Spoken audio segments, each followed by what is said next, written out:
It is 1:02 and we said we'd start at 1 o'clock, so let's get started.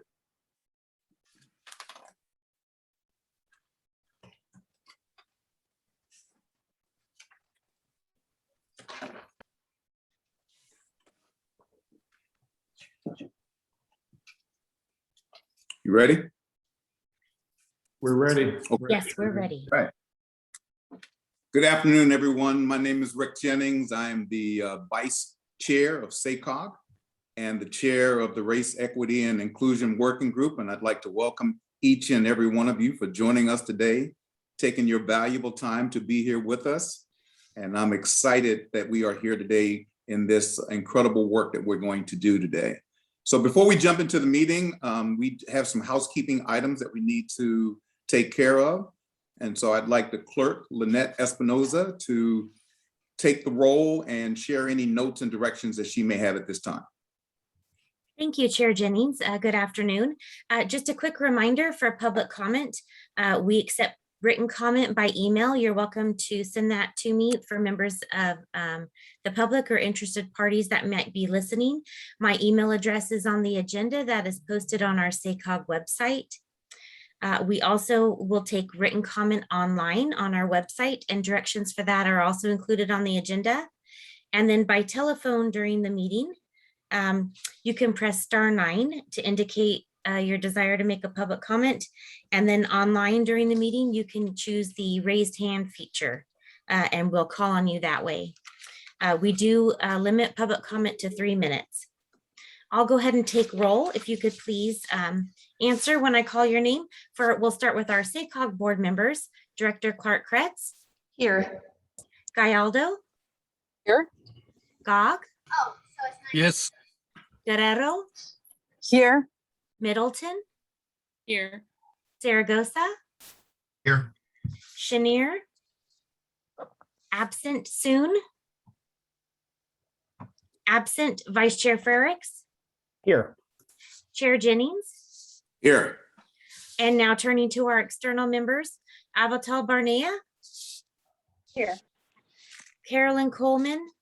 Absent Elisa Herrera. Here. Chet Hewitt. Absent Heather Hostler. Here. Eileen Jacobs. Absent Holly Nickel. Absent Debbie Odo Kent. Here. Christine Tien. Here. I see Chet's here now too. I'm sorry, you Yes, see. Yes, Chet thank Hewitt, you. I'm calling in, yes. Thank you. I will let the record show that you are here. And Joshua Wood. Absent. Thank you. That concludes roll call. Chair Jennings, Yes. I just want to say that I'm sitting here in the church parking lot and my mother and my wife's with me and they're inside still in the wedding ceremony. And when they come out to the vehicle, I have to excuse myself to let them into the vehicle because my mother's old. So I want you to know that I might have a little bit of interruption in there. Well, you know, as long as you have an interruption of taking care of your mother, you can do whatever you need to do. Thank you, sir. I just wanted to let you know ahead of time. I deeply appreciate that. I'm a mama's boy too, so I believe in taking care of mama. That's good. All right, thank you, Lynette, for taking roll call and providing us with any additional direction. I'd like to also ask you at this time, is there any general public comment that you have for us so far? And if you do, we can take that now. There's no public comment. Okay, so I want to let the group know that we will make sure that we provide another opportunity specifically for the racial equity statement for public comment at that time. So want to make that thing. So let's get rolling and let's get this going. We're scheduled today from 1 to 3. It may take that long, it may not, but we are scheduled from 1 to 3. And I want to just review today's agenda if we can. We're going to hear from our executive director, James Corliss, and who's going to ground us in the work that we're about to do today. And then we're going to get into a discussion about a homework assignment that I gave you in August. We'll talk about that homework assignment. Hopefully you remember it. And if you don't, it's a pretty easy assignment, so you'll be able to catch up real quick. And last but not least, we're going to review and discuss the staff's proposal for the racial equity statement of change and commitment. One more reminder before we continue. As you know, I asked all of you to read a book called The Sum of Us, and that's the book. Heather McGee wrote the book, and hopefully you all got the book. And if you didn't, please let us know and we'll make sure you get it. We're not going to discuss that book today, but we do have copies for you if you need copies. If you didn't get copies, most of the board, mostly everybody, I think, got the copies. But if you didn't, please let Lynette know and we'll make sure you get it. And then also, we're going to come back together on December the 10th to really dig into the contents of the book. So if you haven't had a chance to get started, you still got time. And even though it's Thanksgiving holiday and everything like that, maybe that's a good thing to do after you have Thanksgiving holiday with all that stuffing and turkey and all the stuff that you eat and you're full. Maybe this is a good time to sit down and read a good book as well. So are there any questions or comments from members before I hand this off to James?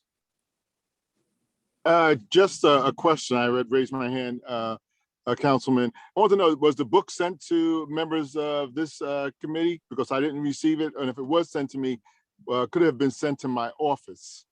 No problem, Chip. We'll make sure you get another copy, but it was sent to the committee and we'll make sure you get a copy. You can tell us where you want it to be sent and we'll get that to you. And if I didn't get one either, Lynette. Oh, I apologize, Director Clark and Mr. Hewitt. The book was sent to your office, Mr. Hewitt. If you need another copy sent to your home, I'm happy to do that. We can talk offline afterwards if I can send you an email. And Director Clark-Kretz, I'll connect with you as well. Thank you. Thank you. Hey, anybody else that didn't get it or maybe lost it, whatever the case may be, just put it in the chat line and we'll make sure to get that book to you. You can tell us specifically where to send it and we'll get it to you as quickly as possible. Okay, anything else before we get started? So Lynette, you got to help me out because I can only see, I think 12 folks. So help me out if I'm missing anybody. Okay, with their hands Let you up. know. Okay. Yes. To lead the discussion on where we've been, where we are today, and where we're going, none other than SACOG's Executive Director. Many of you know him. His name is Mr. James Corliss. James, take it away. Thank you, Chair Jennings. I want you to do my introduction for any time I ever speak. All right. Well, it's good to see everybody this afternoon, and you know, I know. As Chair Jennings said, I want to do a little bit of the setup of kind of, you know, where have we been? What are we doing today? Why is it important? How does it fit into this kind of arc and this timeline? Because meeting relatively quarterly this year, I know you have a lot of other stuff that's going on in between these meetings. So, just as a refresher, this working group kicked off its work in May. We had a little bit of a table setting exercise. We had several other exercises, including the foundations and the bricks that Chair Jennings walked you through. It was really getting to know one another, establishing the purpose of this working group, and setting the table. In August, we heard a presentation from Charles Brown on racial equity and injustice in transportation. You heard a presentation from our staff person, Darren Conley, about one of the elements we're thinking about trying to evaluate equity and racial equity in our long-range plan. And then I do want to remind you that we actually had teed up on that agenda an initial item to walk through some of the other equity statements that have been issued by some partner agencies, and we did not have time. If you remember, a lot of the discussion around Charles's presentation took us long for good reason. And so we did not get to that.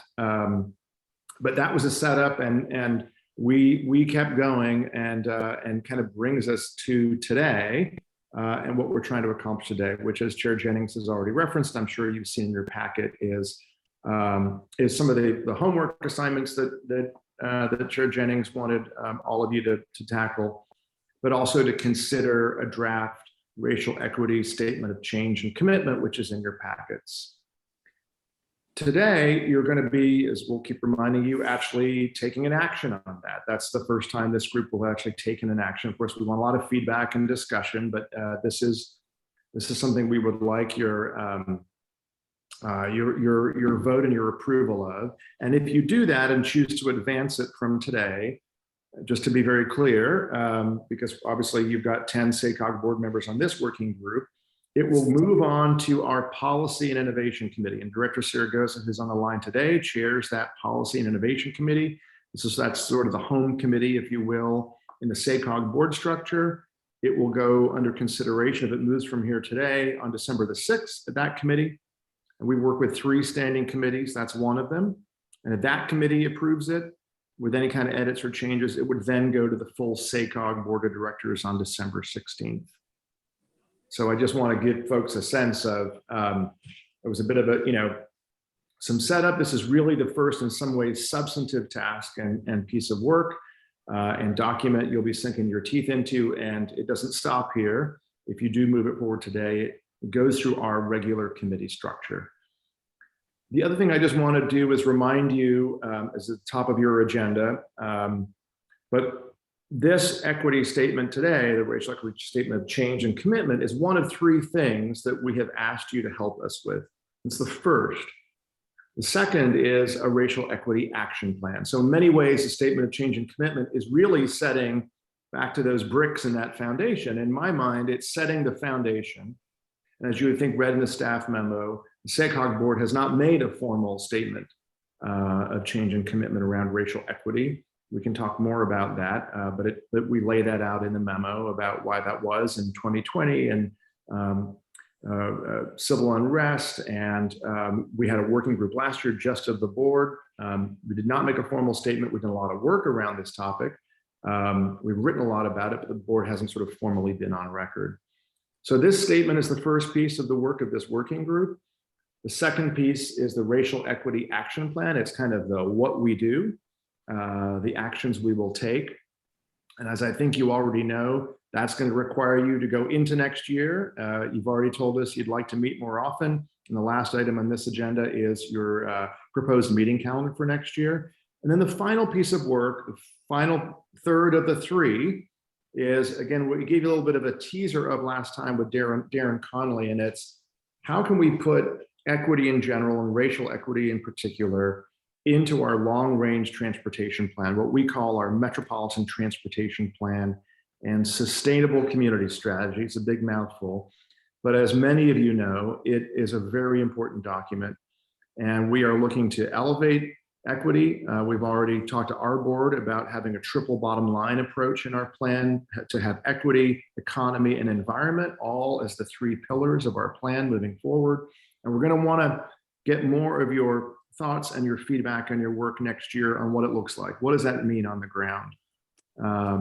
So equity statement of change and commitment today, racial equity action plan next year, our long-range plan and integrating racial equity into that long-range plan. Those are the 3 pieces. The first piece is on the agenda today. So happy to answer any questions about process or next steps on the statement or next year or any of the above. Any questions at all? Any thoughts? Any clarifications? Anything at all? Looks like you did a great job. I don't see anybody with their hands up, and so I think you did a great job, Jim, of clarifying that. Our next 3 steps. I think today, I just want to make sure everybody understands that what's in front of you that the staff has worked on is a draft. And I want to make sure that we understand that that is exactly what it is. It's a draft. In order for us to make the statement of commitment and change, we have to now put something in front of the committee and also in front of the board in order for it to become what is really our statement as SACOG. So that's the work, the important work that we have to do today and continue our work through the year. So I just wanted to kind of reemphasize that, which I think we all know. Okay, thank you, James. If you were here, I'd give you a standing round of applause, but it's kind of hard to do on this Zoom call. So I'll give you that. There you go. There you go. There you go. All right, good job. Okay, so now we're going to move to the next item on the agenda, and this was we had a homework assignment from our August 27th meeting, and some of you remember that homework assignment. Some of you even had a chance to review the readings and look at the video in advance of today's meeting. And this was inspired by Mr. Charles Brown's presentation that he made on that day, if you remember, and if you were there. And his first question that he put out, and I just wanted to kind of get your thoughts on that question. Any system that is not diverse is inherently biased. Any system that is not diverse is inherently biased. Based on your life experiences, based on your education, based on everything that you've been through. What do you think about that statement? What's the first thing that comes to mind? Any system that is not diverse is inherently biased. I'll go first, Chair Jennings, if you don't mind. Okay. I don't know. I don't think I agree with that statement in the sense of my own life experiences as a person of color. I've certainly been in places where I might be the only person of color in the room, but certainly didn't feel that everything around me was inherently racist, or the system that I was working within was inherently racist. Because of that, certainly, there's been instances, and I've certainly experienced those of overt racism and maybe ones that weren't so overt, but I just can't wrap my arms around any system. And I'm looking at not only the macro, but the micro level as well when it comes to that. So I don't know. I don't think I agree with that statement. Okay. And this is Chet, if I could. I'd like to weigh in and say that I do agree with that statement. And if I listen carefully, you didn't say it was racist, you said it was biased. And there is a distinction in my mind between being biased and being racist, in that one can be in an environment or institution can be in a state of accepting or adopting statements that are not as fully fleshed out because they lack the perspective of groups who are not participating. And even that unintentional bias, often referred to as unconscious bias, is real. And so I would separate this notion of intentional racism from bias and say that if you don't have the full panoply of perspectives in an effort, then, and particularly when efforts are more homogeneous and people of color, BIPOC communities are not present, not just represented, but fully participating, you will end up with a statement that is biased, whether that intent was to create one as such or not. So, and I think that that's reflected in the statement that the draft statement that we were reviewing, as well, where those historical biases and the perpetration of the policies themselves, some of which are intentional, let me be clear about that, suggest that there's a lot of work to do to remediate that. So I agree with the statement.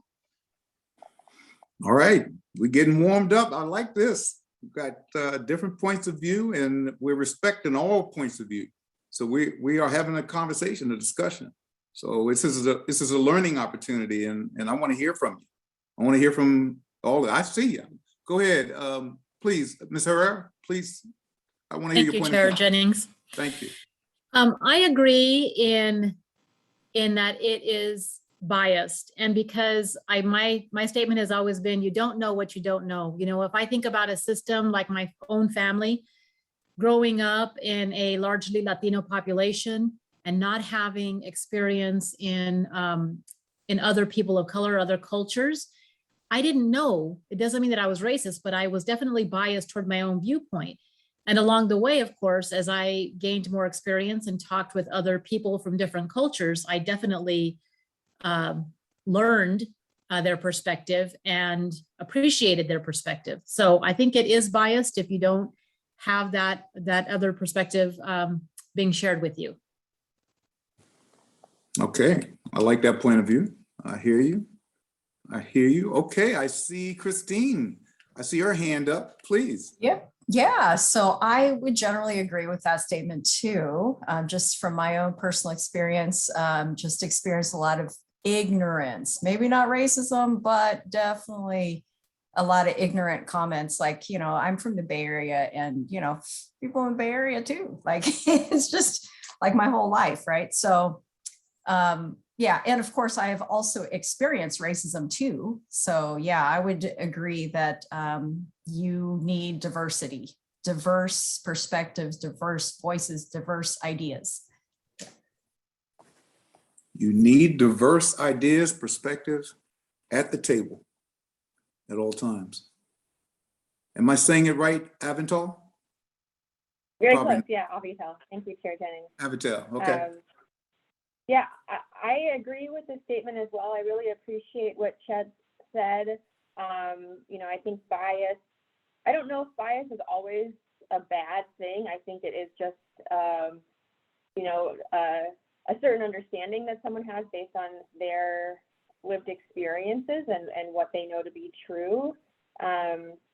And I think it goes beyond race. It can go, you know, gender. It can go, you know, urban versus rural. I've seen a lot of conversations and examples where there are only certain people that have a certain lived experience and don't understand necessarily other kinds of perspectives. And so I think when we're talking about diversity, I mean, of course, this group is based on primarily racial equity, but I think that statement applies for a variety of perspectives regarding diversity.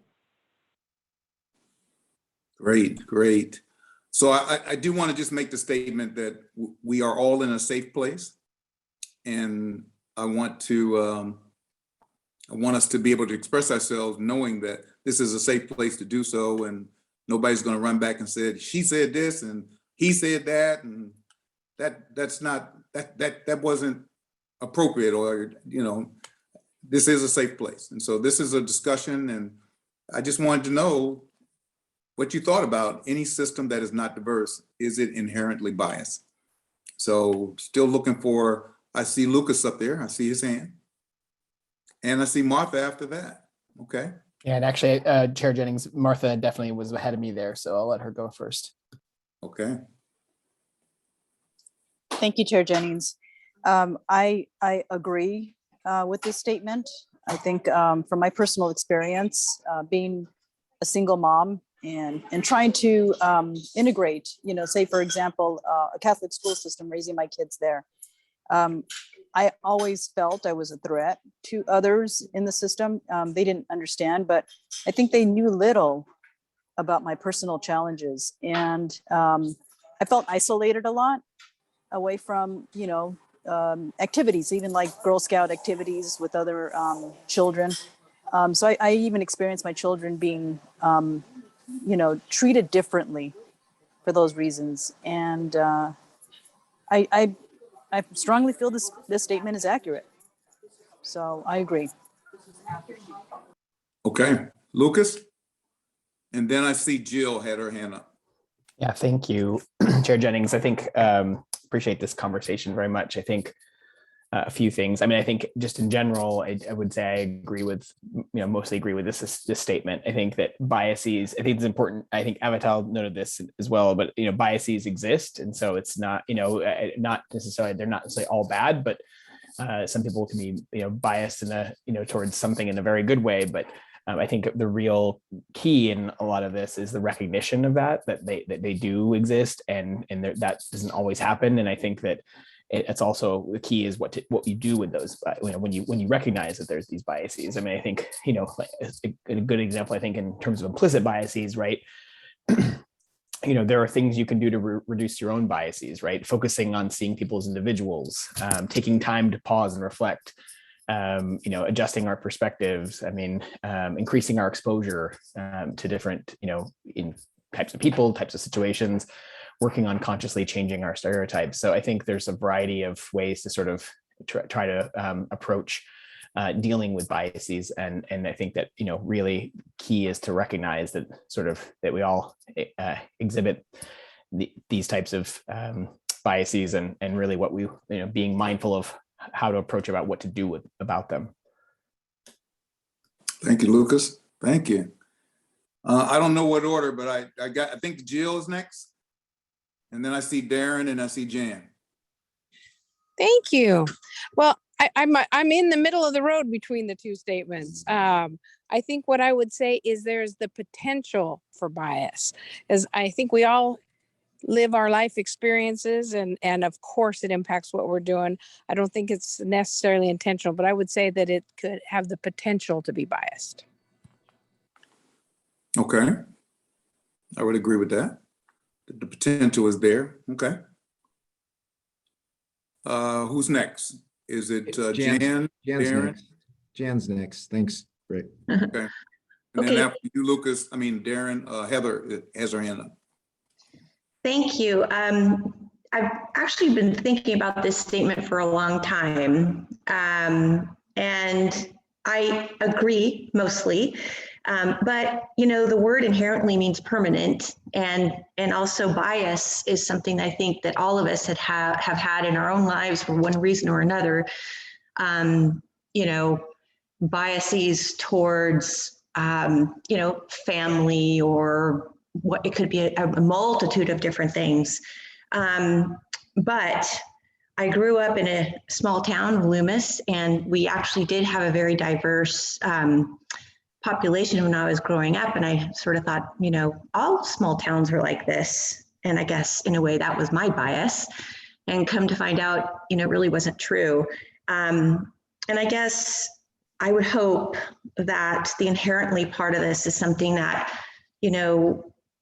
people can grow and learn. So something, what Lucas was saying is that, as people grow and learn about other cultures, I hope that inherently is not the case. So that's my answer. All right. Thank you. Thank you. Darren, I think you're next. Thanks, Rick. Similar to what Jill and Jan mentioned, and forgive me if I repeat anybody who before me, I guess I apologize, I was late, but I'm going to invoke Kirk Trost and say, it depends, right? I think that's the attorney answer. Because I do think that there are systems in place for, hiring or whatnot that don't tend to be biased. And so whether the individuals that are implementing that system, whether they are biased or even whether they are aware of their biases. And so I'm also contemplating, similar to Jan, I've been thinking about this too since our assignment, Professor Jennings. But because I feel like this movement that's happening, we need to find a way to be compelling to those who are not convinced, or either just folks that don't have much vested, don't see much interest in moving the needle. And it's important, I think, to acknowledge that nothing is for certain, because we would then, if we assumed everything was biased, how is that different from people saying nothing is biased? And so, as in life, and, people are different, and, there's a lot of different circumstances in life. And so to blanket any which way, I think, does ourselves a disservice as we try to, move the needle. And so I think it's important that we acknowledge that there absolutely is potential for bias, but inherent, I don't know that is accurate, nor would it serve us to adopt that position, that perspective. So I'll stop there. Thank you. Gotcha. Heather, you're the only hand I see up, Heather. All right, let me turn everything on. Let me open up my camera. All right, great. Hello, everyone. So here's my thoughts. and I won't carry on, but this has kind of been my, feel like a key theme.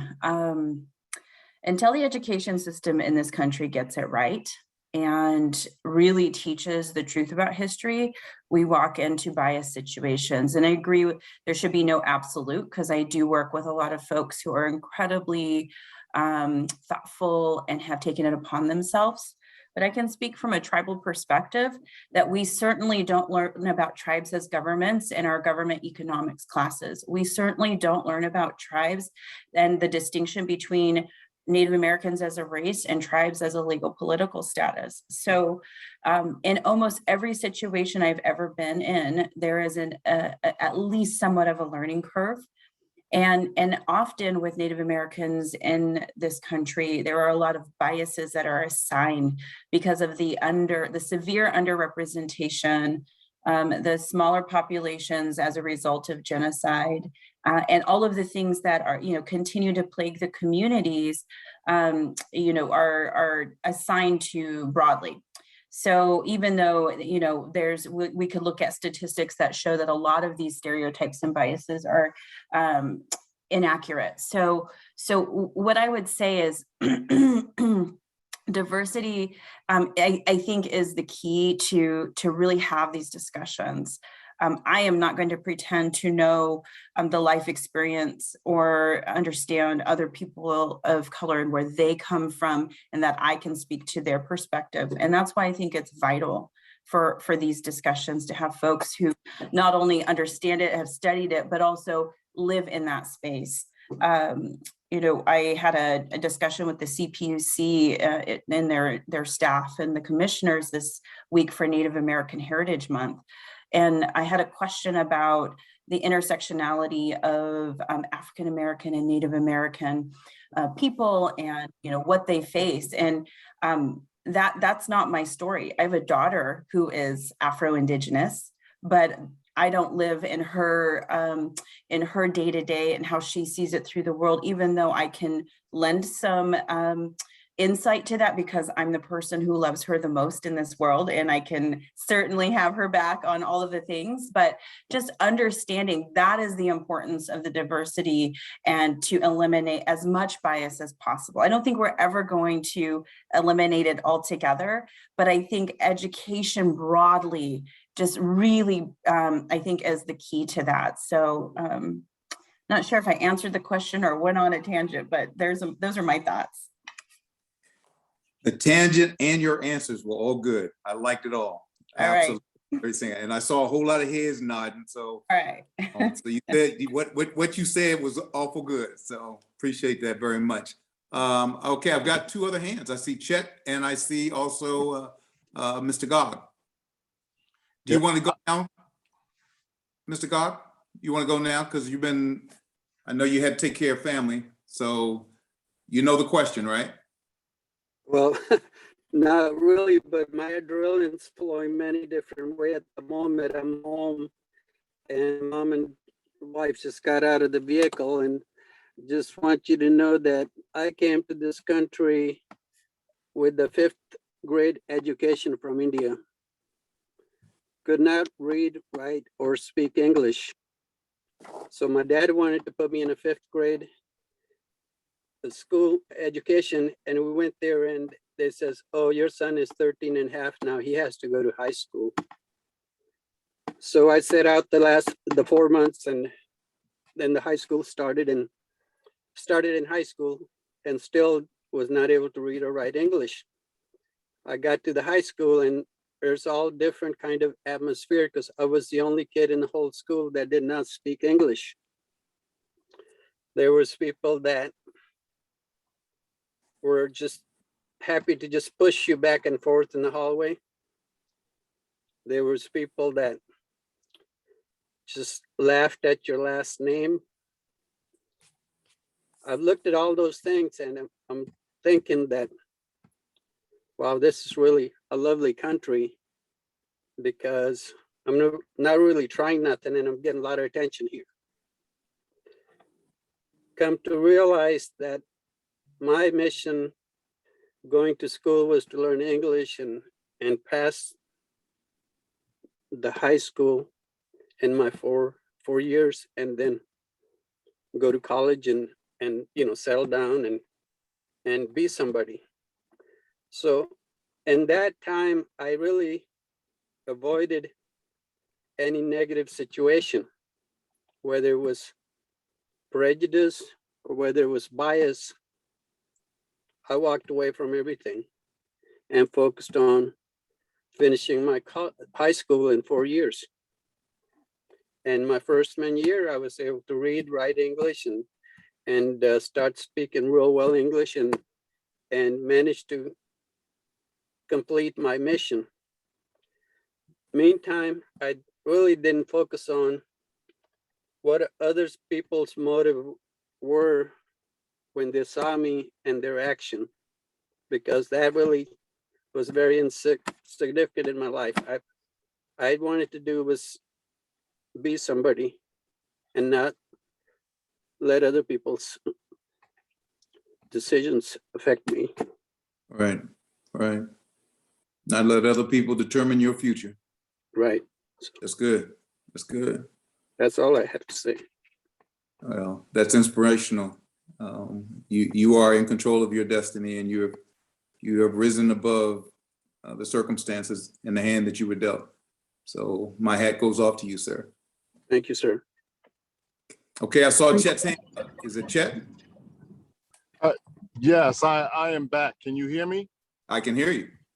Okay, I apologize for that. I'm actually traveling, so my signal sometimes wavers. Just two things. Respect all the comments that were put forward. Did just want to come back and just offer two really quick comments. First, inherent does not only mean permanent. It can also mean a characteristic of something. And so I read inherent in that regard as well. And like many words can have multiple meanings, but there's also a context to this. The context is also important, because I don't think that the statement said that bias was everywhere all the time, regardless. It said that in diverse settings, or where the settings that lack diversity, that they were going to be likely or have the characteristic of being biased. I appreciate the comments when it was spoken from our Native Americans as to how, if you're not in that particular room and space, that your ideas, your experiences are not articulated or considered. And sometimes that's not intentional, but that's true. You couldn't put a group like this together and not have as many diverse individuals on it and expect it to not be a biased conversation, whether that was intentional or not. Even if people wanted to bring their full expression, wishes, desires of people that perhaps they shouldn't be speaking for.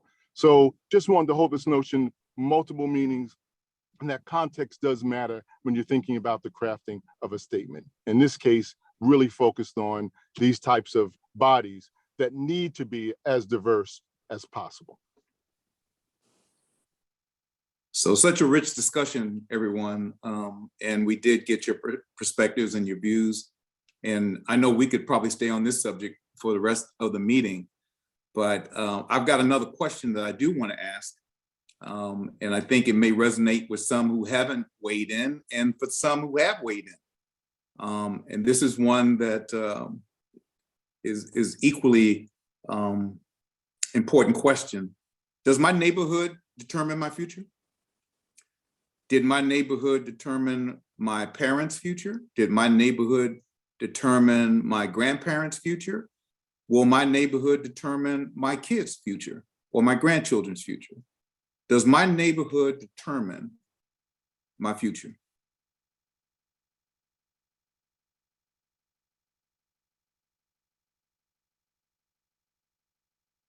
Okay, I see you up there, Michael.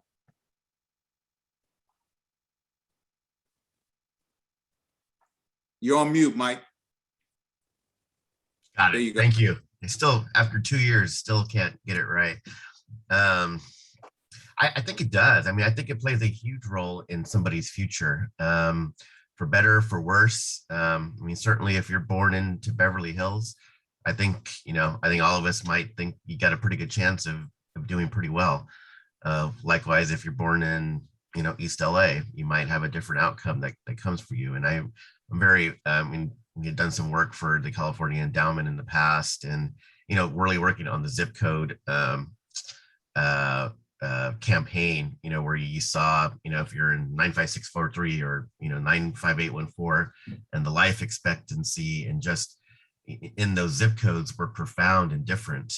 And so I do think so. And certainly anyone, I mean, I think Director Gog's a perfect example of this, where you can sort of, rise above the things that were put in front of you. But it's certainly a much tougher road than, if maybe you were born somewhere else in a different location. So yes, my answer would be, I think it does play a huge role in your future. Okay, so you guys know who is next, because I can't keep up with that. I'm barely seeing hands. I got Darren and I got Navatal. Navatal was next. Yeah. Okay, gotcha. Thanks, Chair Jennings. Yeah, I agree with what Director Zaragoza said. I think, again, we were talking in the last statement about, the definition of the word inherently and some of the words used in that statement. I think that one neighborhood certainly influences their future. I don't know if I would go as far as to say determine. I think that it has a very strong influence on what your future is. And there's been research, out of Harvard and other places that have shown that people in certain zip codes make less money or, have a lesser chance of getting out of poverty simply because of their zip code. But I would say also, I think, again, Director Zaragoza referenced Director Gog, that he rose above his circumstances, and I think that there are folks that have faced challenges, and it is more of an uphill battle for some people, and so some people have an easier time based on their neighborhood. But I don't know if I would say determine. I just want to be maybe a little more nuanced on that word. Okay, good points, Darren, and then Christine. I'll just ditto what Avatal said. I wholeheartedly agree. It's a very strong influence, but not as we pointed out, Director Gog and others. I'm sure all of us have known people or maybe experienced ourselves about rising above. So it's not a determinant, but definitely strong influence. But I also just wanted to add, it can also influence. The last question about bias, because if you the video, talked about, being from upper middle class community, and that, he was, I think one of 3 African-American families there. And so if you are surrounded, if economically you're better off, but you are, surrounded by people that, homogeneity, but there's no diversity there, then that in turn will influence, these other things and feed into this potential for bias processes as people start to branch out in life. So it's all that chain reaction. So anyway, I just wanted to link those two together. Thanks. Appreciate that. Thank you. Christine, and then Jill. I'll just have to add that, okay, if I don't agree with it, then I probably can't work at the endowment. So I'm just going to say yes, in general, yes, sure, I agree with the statement. And because I work for the endowment, I got to. No. Gotcha. And we know the work that you do, so we appreciate that. Jill? Yeah, I just love the conversation, but it's something that Jen Clark-Kretz mentioned that really reflects with me, with my husband's family in particular. His grandparents, both sides of his family, came from Spain right to Rockland.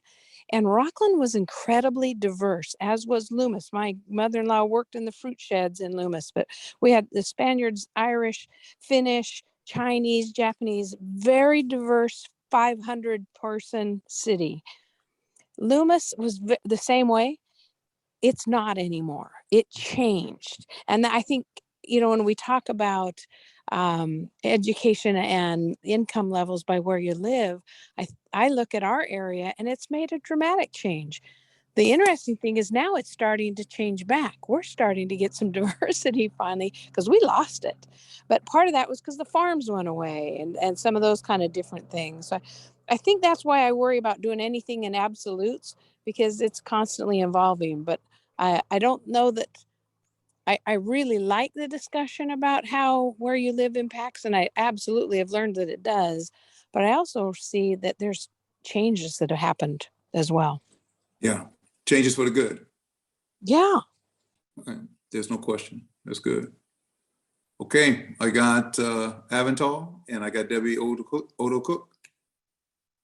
Yeah, I know I already spoke, so I'll keep it short. I just wanted to add onto what I said before. I think sort of tying this question to the last question, that having some awareness that folks may not be coming from the same place, that maybe, you know, people have had a different upbringing or, you know, different circumstances in their life that, you know, I know that people talk about in the United States, you pull yourself up by your bootstraps and we make our own destiny, but being aware that not everyone is starting at the same point and has the same resources and may have had, you know, the same kind of support network. So I just wanted to add that to what I said before. I like that point, that everybody doesn't start at the same point. And some people have the ability to pull themselves further up. So I like that a lot. Thanks for bringing those points to the table. Debbie. So I'm of the kind of public health Christine Tien camp. And I appreciate this conversation about kind of noodling through the words of determine versus impact. I think there's a lot of health data that will document and suggest that some neighborhoods profoundly impact your health outcomes. And some of them are long lasting. So if you look at some examples just now about people that don't have access to water or lead in their water, the whole Flint, Michigan. I mean, these are things that are profoundly and in the long term impacting your outcomes in life. So I would have to definitely agree with this if we just really hone down and look at the health related data and studies that have been done. Totally agree. Anyone else? Chair Jennings? Yes, please. Look, so the neighborhood really has a lot to do with how you reach into the future, because the fact that it depends on where's your business, folks, and that if you're kind of going like that, trying to understand what your neighbor is doing, and you're living in a poor neighborhood, you can't really dream big because there's really nothing there for you to dream on. In order to get forward in life and not have your neighborhood affect your future, you have to like search for a better company, better friends that have a higher goals that you can see and get ideas how they perceive to reach their goals, and then develop your own goals and have your own dreams to get out of the neighborhood that you're in at your present. Because if you have a dream of having a big house, big family, big car, taking vacations and stuff, well, in a farming family where father works from 6 to 5 every day, there's not much to dream there. In order to reach your destination, you got to find the right company, the right type of atmosphere that would make you want to grow, make you want to competitive, make you want to see things. And I mean, I don't know if I'm answering your question right, but that's kind of my feeling about the neighborhood is if you're satisfied with what you had, then there's nothing wrong with it. But if you need more in life than where you at, then you have to reach out for help and get that help and move on in your life. Thank you. So I'll build on that, if you will. I grew up in Washington, D.C., and the first elementary school that I went to was one of the lowest achieving elementary schools in the city of D.C. And the teachers were there every, like one year, and then they were gone and moving from school to school. They were bad teachers. They were never fired. They were just moving from school to school, being bad teachers. It was really low performing school. And I was suffering as a student. I had no interest in education at all.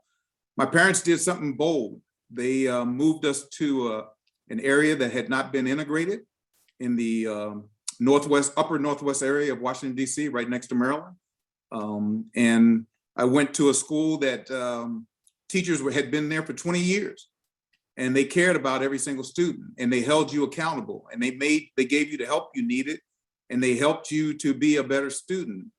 And I moved there in 3rd grade. And, even though we had problems integrating the area, as far as being the first Black family to be in that area and being one of 3 Black children that were in the school, the teachers didn't treat me as if I was something different. They treated me as just a student. My educational foundation came starting in 3rd grade from Shepherd Elementary School with good teachers and good education, and has continued throughout my life because of the foundation I got. So when I look at this question on a personal level, absolutely your neighborhood determines your future. Because with a good foundation, our kids can really move up in the world. And when we moved to Sacramento, guess what we did? We found the highest scoring elementary school in the city of Sacramento and made sure we moved into that area. And our kids have blossomed because of the foundation they got in elementary school. This is public education. We're not talking about private education. We're talking about public education. So our kids have thrived. When it got to the high school level, we didn't see that same level, so we had to make a change and put them in private school. But your neighborhood can determine, and does determine, in my opinion, whether or not you're going to be successful in life. It helps. It's one of the ingredients, I think, that helps all of us working parents to be successful ourselves and be successful with our children. So I just wanted to give you that part of my life history from 2 different neighborhoods, and we saw 2 different outcomes. So I see one more point. I see Chet up there with his hand up. Yes, and I can be quick because I too am in the camp of Christine and Debbie. There's an old saying from Daniel Patrick Moynihan that says, everyone's entitled to their own opinion, not your own facts. And the facts and science and research in this country shows that where you grow up has a profound, although not ultimately determinative, but a profound effect on your life course, including your health status, your educational attainment, your sense of self-efficacy, and your sense of safety. And there are numerous studies that actually demonstrate that as well. As a foundation that's focused on the social determinant of health, like my colleague, Christine, we've done a lot of work on this issue. Almost a decade ago, we put out a report called Healthy Youth, Healthy Futures. And it mapped this very phenomenon in the Sacramento region. It's worth taking a look at. The data is somewhat dated now, but it really pointed out the life chances of young people based on what community or zip code they grew up in. So totally think that is an important statement to make, and that there is an enormous amount of science behind it. Totally agree. And I appreciate the work that you guys have been doing for years to educate us and to help make Sacramento better in the areas of health, education, wealth, transportation, and in housing. I have a saying that I believe is true that I'll share with you. It says, he or she who is behind in the great race of life must run faster or forever remain behind. Some of you have heard that statement before. He or she who is behind in the great race of life must run faster or forever remain behind. For those kids that can't run faster on their own, it is up to us to help them to run faster. And so that is something that I take personally in making sure that I dedicate my life not only to my children, but to all the children in the Sacramento region that we can help. That is our obligation, to help them to run faster, because them being behind is through no means of their own. So that was a good discussion. You guys got into that. I think we need to have more discussions like that and kind of get that going. I see a lot of smiles and people feel good about some of the things nobody felt like they got stepped on. That's good. That's real good. So with that said, we're going to get into the real reason why we came here today, which is the endorsement or to review the draft racial equity statement of change and commitment for SACOG. And so this working group has 3 tasks, as James talked to you about earlier. First task is helping to inform and shape racial equity statement of change and commitment. And it's going to, I'm gonna now turn it back over to James so he can present this item.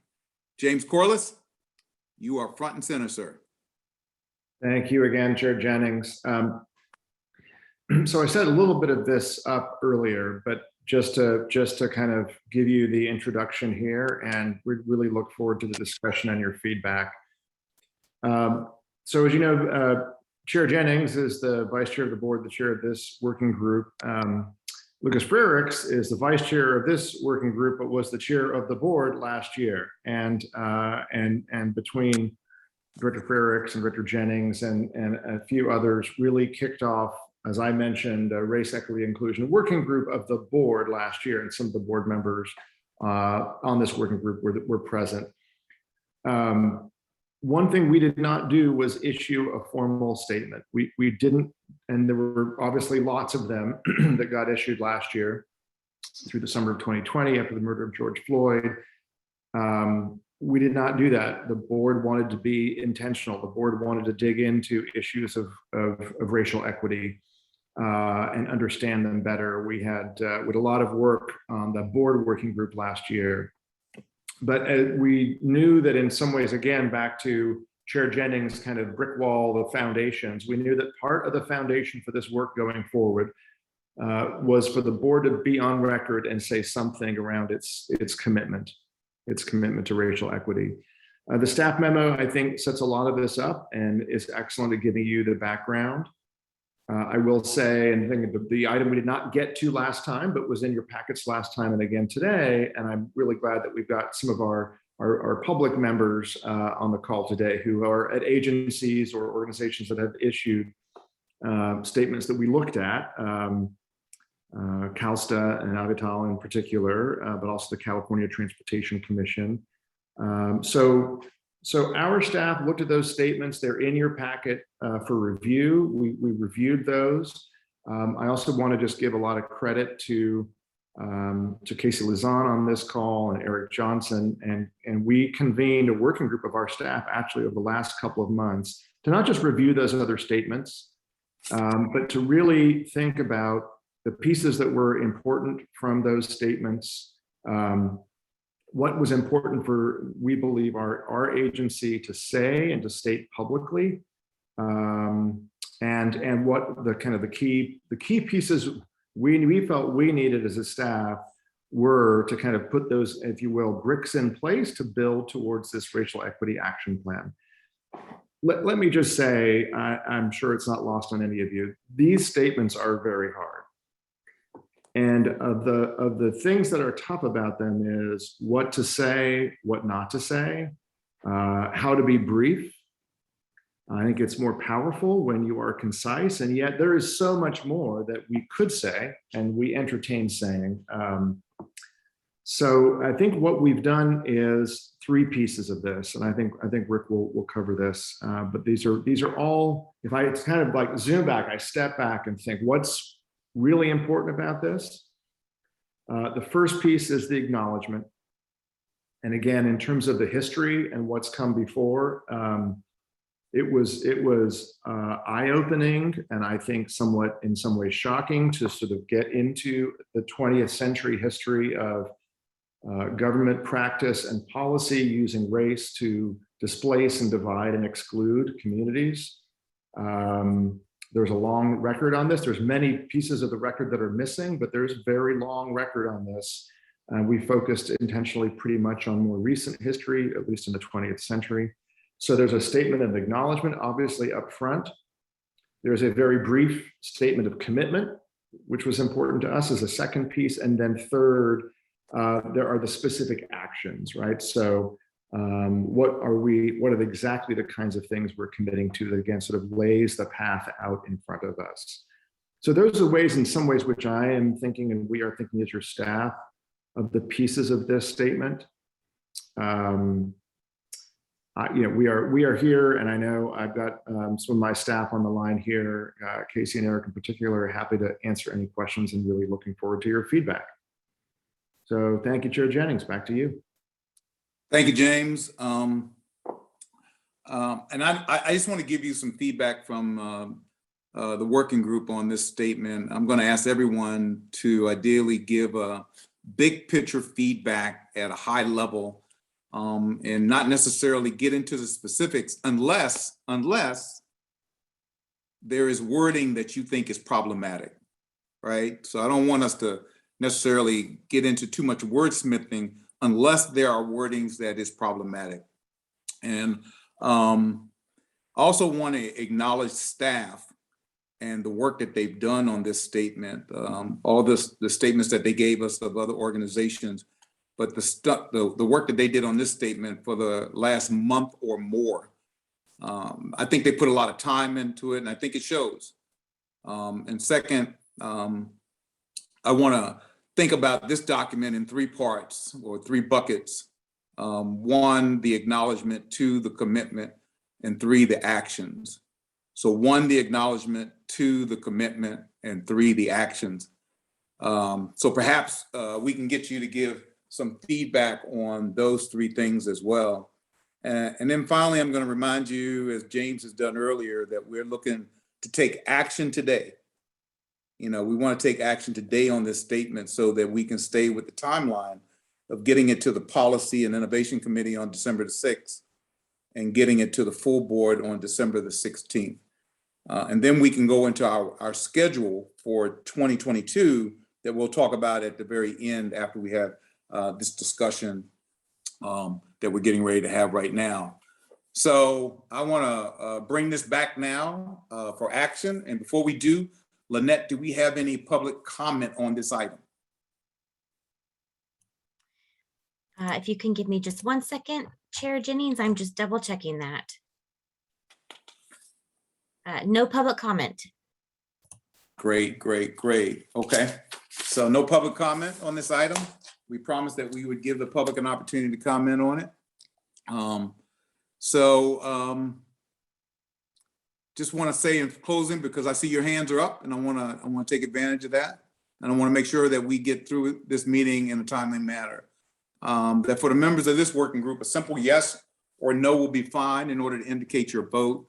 A simple majority of those present on this working group will be enough to provide formal support. So at some point in time when we take the roll, a simple vote will do as far as moving us forward. So let's get into the discussion. Let's dig deep. Darren, tell me who was first, because you know better than I. I think you have Elisa and then Avital. Okay, good. And then yourself. Yes, sir. Okay. Thank you. Perfect. Thank you. Perfect. I have a general question. Within the commitments, the bullet points that talks about developing a racial equity action plan for SACOG's programs and operations. Are we talking, I hope, about making sure that we are doing our best to bring people of color into these planning positions? Are we talking about ways that we can diversify our workforce of planners so that way we're strengthening the work that is being done in the future as well? Or is that not part of this? James, you want to take that?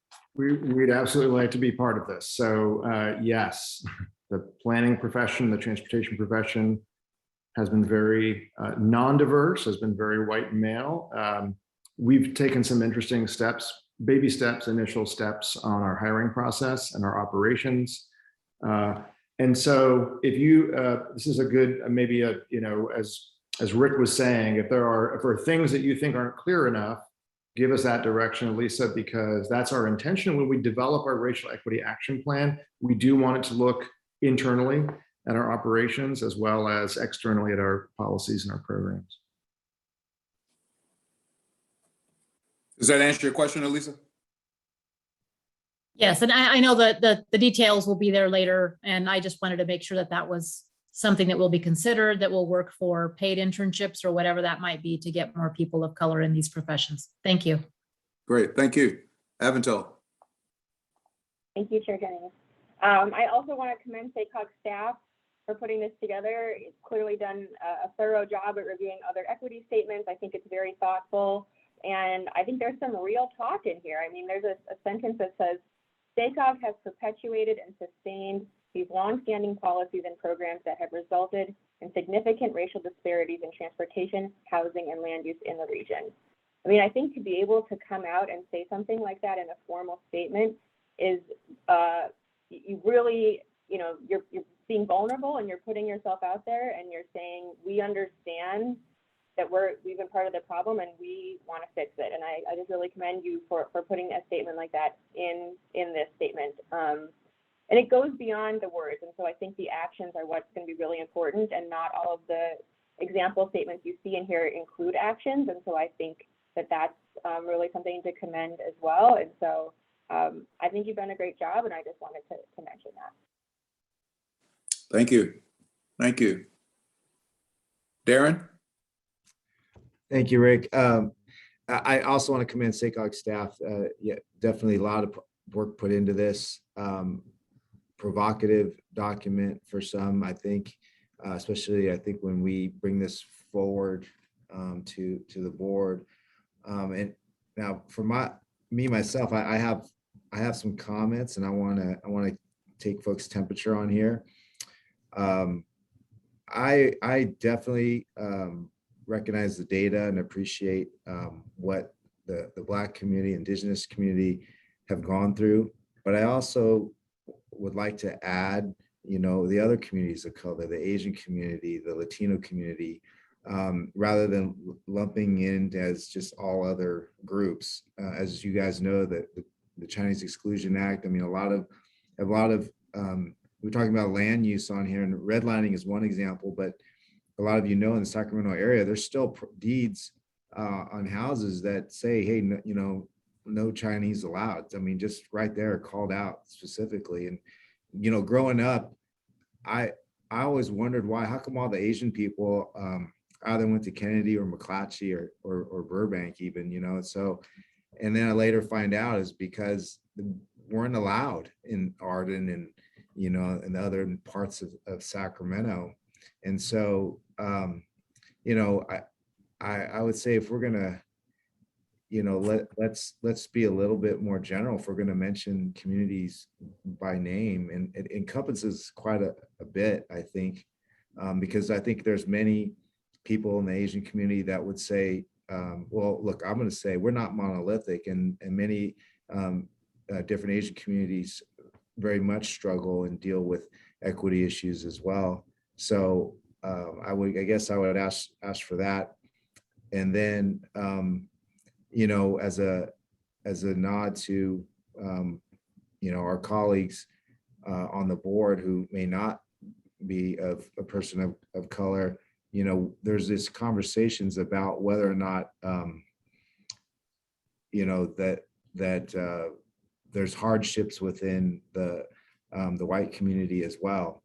And should we branch out? I mean, I know we're saying racial equity, but does that mean that only people of color need help? And as we, as a broad organization board, as we are trying to move the needle, we move the needle together, or do we? I'm asking this question to this group, or are we looking to just, you know, charge ahead and be on board or don't be on board? And so that's a question for this group. Chair Jennings, do you mind if I Please. offer up a couple thoughts? Because Director Soon, I think those are excellent comments. We struggle a lot, I will say, and continue to struggle on naming populations and affiliations. So we were trying to spell out Black, Indigenous, people of color. You're not the first person who has flagged that. For us, we were also trying to figure out how to even name tribes that are here in the region. So I definitely hear you on that one. We'll keep working on it, because you're definitely not the first person who said that. I think on your statement around, and it's an important one in terms of the rest of the board, and we were setting up the sort of the process here, right, to come to Director Saragosa's committee and the full board in terms of how the larger board will feel about this statement. But I think the racial equity piece is important. So let me say a couple of things. We heard from Charles Brown last time that if you can reduce and narrow racial disparities, you actually will provide benefits across a population, number one. So narrowing racial disparities is important. And secondly, I mentioned, I briefly mentioned, we have a triple bottom line framework that we've been discussing, right? Equity, economy, environment. Under equity, and believe me, our rural and wider areas of the region, we've been having this discussion. Here's the way, at least we're thinking about this. We want to lead with the question on racial equity, right? And racial disparities, and what caused them, what can narrow them, what can lead to tackling those disparities by race and ethnicity. But we don't want to end there. So we want to lead with race. We do not want to end the conversation there. We want to go to income. We want to go to ability, right? So I do think it's important for us not to lose sight of the income inequalities, income disparities, rural poverty. But I would say that this is a statement, at least for now, again, we're just setting this up for you. It's important to say something on race and racial equity, and we're going to continue to work on other forms of equities and inequities in our plan and our work. And that it is right behind that, but maybe not the full purpose of this statement, if that makes sense. That absolutely makes sense, James. And Chair Jennings and everyone, I wonder if that may be the better tact, because if we don't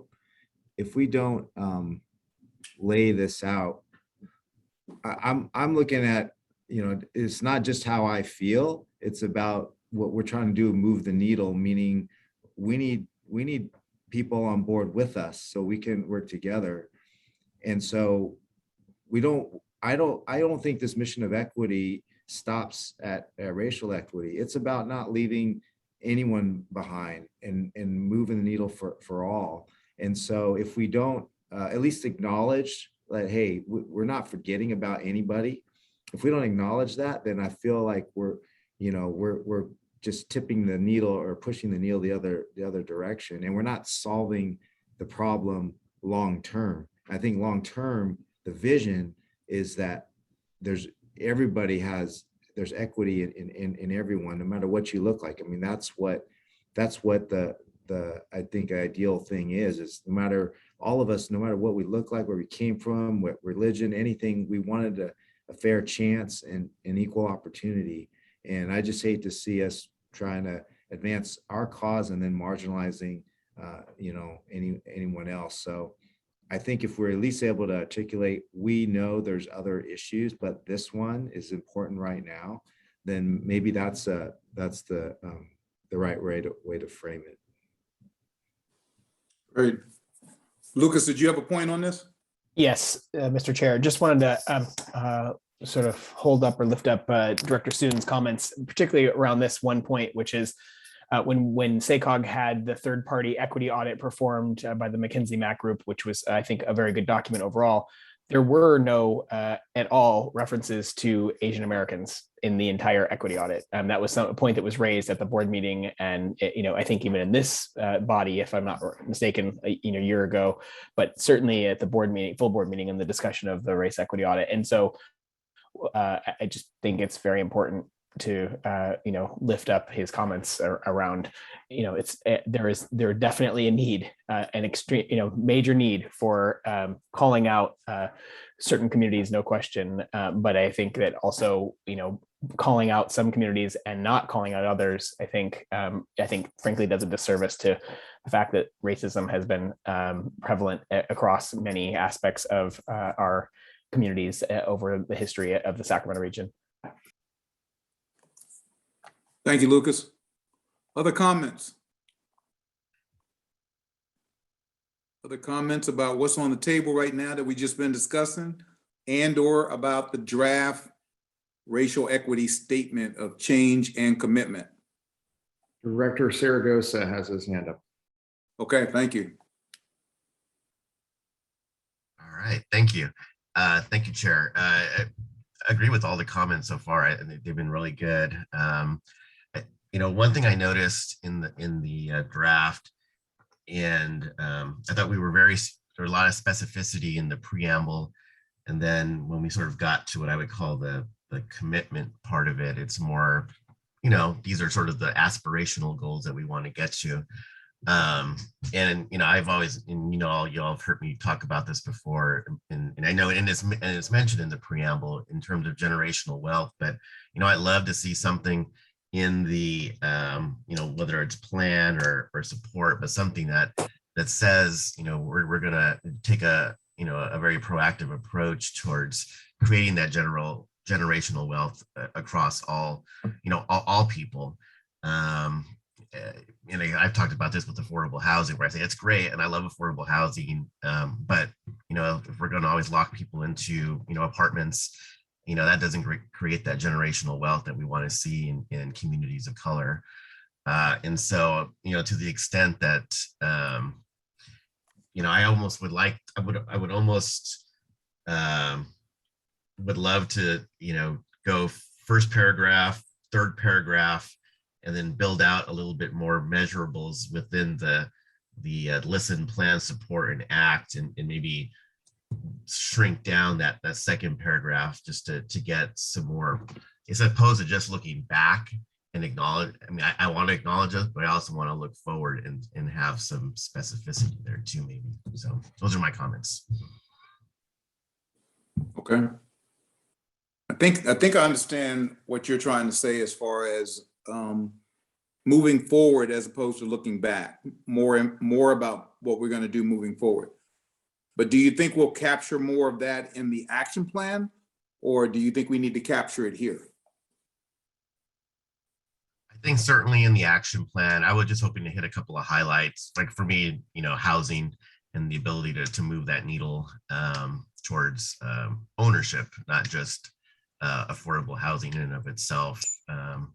And then, to make it, because I do think a tighter statement is better. I'm just trying to envision as we go forward here. And I think, it's a powerful paragraph, that third paragraph. As a government entity, SACOG has perpetuated and sustained these longstanding policies and programs. That kind of encompasses, what's in that second paragraph. And so I'm trying to make it I'd love to make this a tighter statement, and then have that, what I would say, the aspirational part, even if we didn't get into what I said, but just making it a tighter statement. And if I had a crystal ball, I just think that would make it I think we'd have I just think that would maybe make it better. We may get more people on board, because to Director Soon's comments, I'm also trying to think about how we get everybody on board and to say that this is the right way to go. And even that paragraph, I think, quite frankly, people are going to be like, yeah, I don't know, but I do think it encompasses a lot of what is said in the second paragraph as well. Okay. Others? I'm looking for other ideas and thoughts. And so help me, Lynette, because I don't see any hands so far. There are no other hands raised. But I can see the minds working. I can see it, right? I can see that each one of you is thinking like, I really want to say this, but I want to figure out how I want to say it. And Martha just came through, so she figured it out. Martha. I'm so sorry. I have this background noise. I'm just about ready to go off on a cruise, and we can't get rid of this music in the room. So I apologize for that. I do want to say that I agree with Darren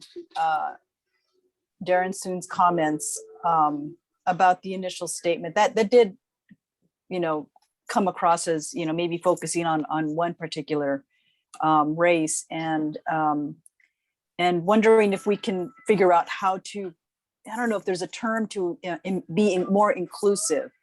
James, I'm glad you mentioned that this is not the first time you saw this. I just don't know what we can say to broaden that a little more. Maybe we do need to include, different ones, different groups, but then it'll be a very long statement after that. On another note, some of the things that I do in my policy area, because we need to change other state policies for to make sure that there are economic balances, so people can, if they're not able to empower themselves economically speaking, then they can't get ahead. I mean, we can change all these other policies, but how are they going to be able to afford living in a certain place? And I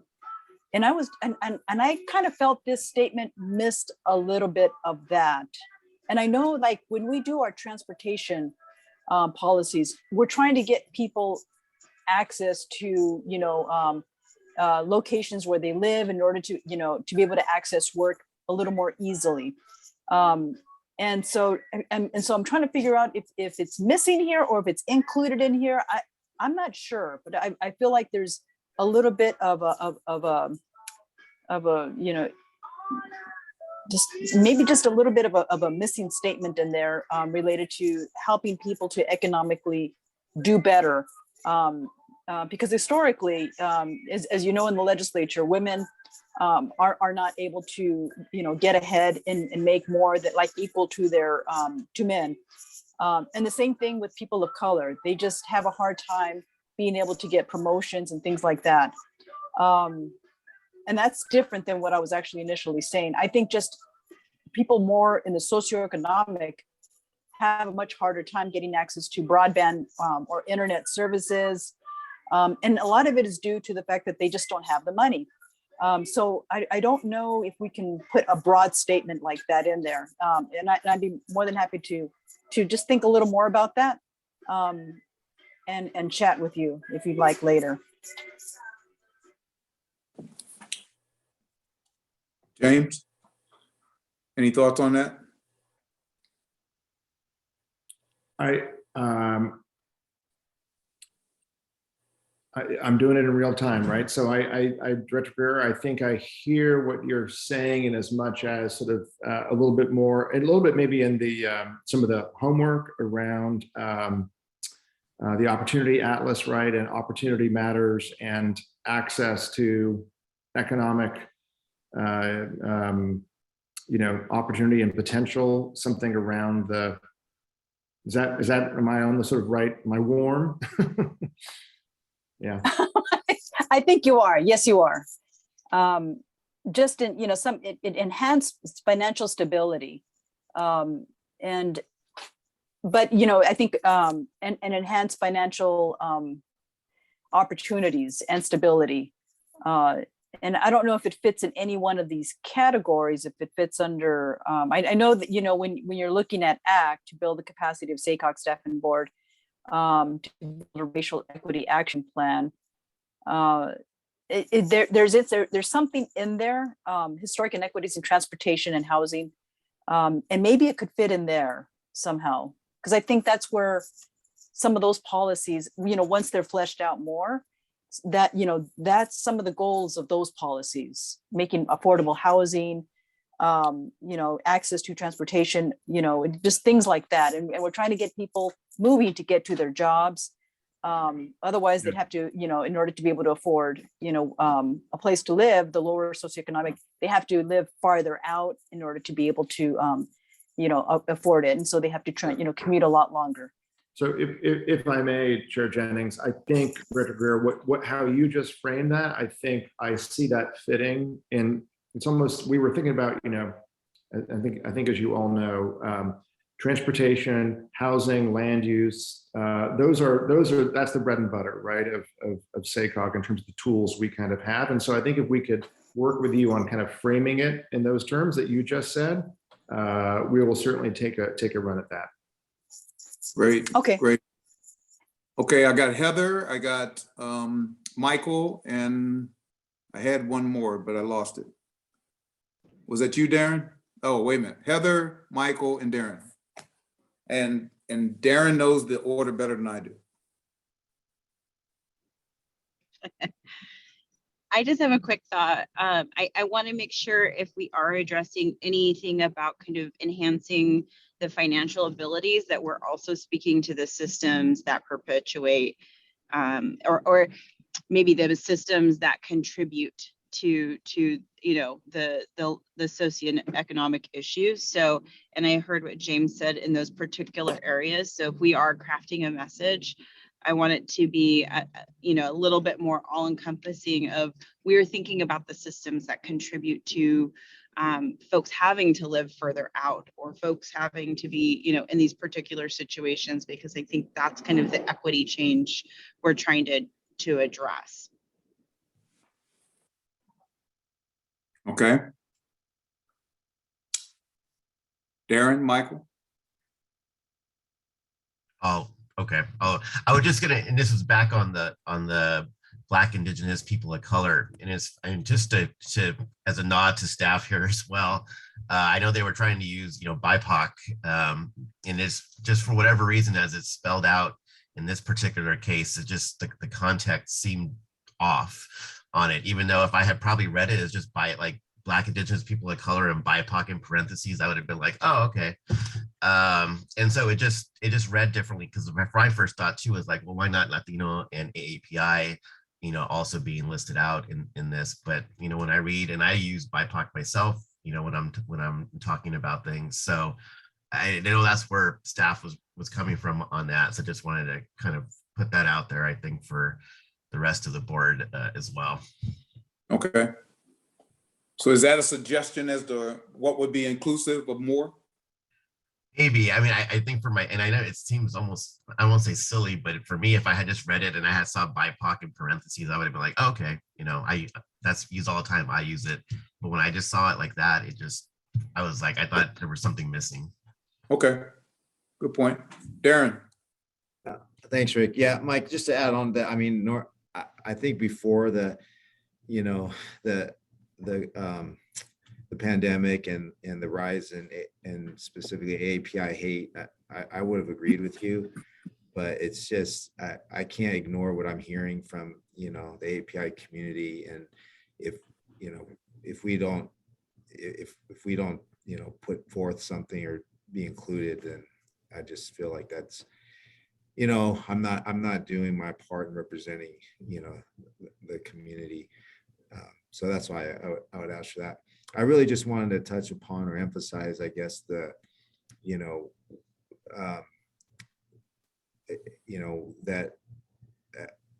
how, and actually all of you know this. I mean, we all work in government in some form or fashion. We know the need for advocacy of our issues and our roles, and what it takes to build coalitions and move things forward. And so to Director Grove's point about socioeconomic and broadening things out, I mean, gender too, frankly, I mean, maybe there should be some reference to that as well, because as we move forward into the greater board, I just want to do the best that we can to have something that would not just pass by a 50+1 type of thing. I'd really love to see at least a supermajority, ideally unanimous, and maybe the other things will get mentioned and worked out at the board, but at the greater board level. But I just want to make sure we've done everything we can to make this a really inclusive document that again would garner at least a supermajority as we move forward. So thank you. So go ahead. Go ahead, James. So I do want to remind everybody, because it bears, I have to remind myself sometimes, when we get to the full SACOG Board of Directors, you will have a supermajority threshold. The way that our full board works is basically of a 31-member board, depending on numbers present, but you need somewhere between 23 and 26 votes, depending. Majority of the cities and counties, majority of the population. So if you're, I mean, that's an interesting thing about our board is we essentially work in a supermajority.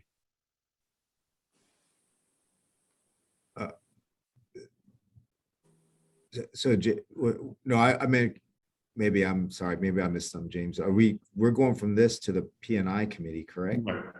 And then from there to full board. Oh, so you're saying when we have this committee and the P&I, we would essentially have the supermajority at that point? No, just that you have to get anything through the full board, you need a supermajority.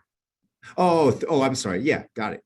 Yeah. That's all. And I was mostly saying that for some of our external members who were thinking, you mentioned 50+1, but that it's just not how, not how the SACOG board works. And so you just got that built in. That was my only. Yeah, gotcha. So let me ask a question on the being specific for Black communities and indigenous communities. Do you feel that it's better to name all the communities, or do you feel it's better to talk about communities that have been historically disenfranchised and excluded? I mean, do we need to try to name all communities or try to be under a larger umbrella of what we're talking about here? And I'm asking the question because I don't know the answer. Are you asking my opinion, or are you asking to James or everybody? I'm asking whoever wants to answer and entertain this question. In here, it talks about Black communities and indigenous communities, and then it says, and all people of color that have been historically disenfranchised and excluded.